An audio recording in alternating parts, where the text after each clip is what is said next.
एक छोटे से शहर में एक आदमी जिसका नाम हेरोल्ड था, एक सुबह उठा और उसने पाया कि उसके लिए समय उल्टी दिशा में बह रहा है, जबकि बाकी सभी के लिए समय सामान्य रूप से आगे बढ़ रहा था। जब हेरोल्ड ने घड़ी की ओर देखा तो घड़ी की सुइयां उल्टी दिशा में घूम रही थीं।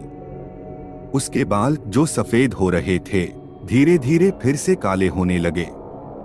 उसके दोस्तों के लिए वह सामान्य रूप से बूढ़ा हो रहा था, लेकिन हेरोल्ड की दुनिया में हर अनुभव पीछे की ओर दोहराया जा रहा था। शुरुआत में उसे लगा कि यह कोई भ्रम या सपना है, लेकिन जैसे जैसे दिन बीतते गए उसे एहसास हुआ कि यह उसकी नई हकीकत है।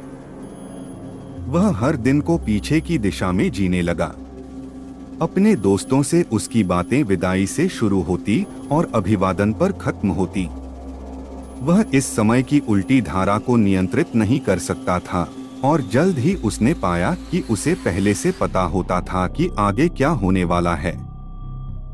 हेरोल्ड ने लोगों को दुर्घटनाओं से बचाने की कोशिश की, उनके फैसले पहले से बता दिए और यहाँ तक कि कुछ दुखद घटनाओं को रोकने की भी कोशिश की।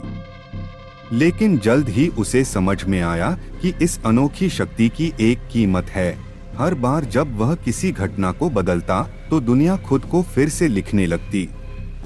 कभी कभी बदलाव मूल समय रेखा से भी बुरे परिणाम लाते। कुछ मामलों में लोग ऐसे गायब हो जाते जैसे वे कभी अस्तित्व में थे ही नहीं, जिससे हेरोल्ड को शक होने लगता कि क्या उसने उन्हें मिटा दिया है। जैसे जैसे साल बीतते गए, हेरोल्ड खुद धीरे धीरे जवान होता गया। दुनिया उसके चारों ओर आगे बढ़ती रही, लेकिन हेरोल्ड को भविष्य की चीजों का ज्ञान कम होता गया। वह नाम, जगहें और घटनाएं भूलने लगा क्योंकि वे उसके लिए अभी नहीं हुई थीं। अपने अंतिम पलों में हेरोल्ड फिर से एक छोटा बच्चा बन गया, अपने बचपन के घर के दरवाजे पर खड़ा हुआ। आखिरी आवाज जो उसने सुनी वह थी उसके परिवार की हंसी, जो उसे रात के खाने के लिए बुला रहे थे, जबकि उसकी उल्टी दुनिया में वह एक विदाई थी।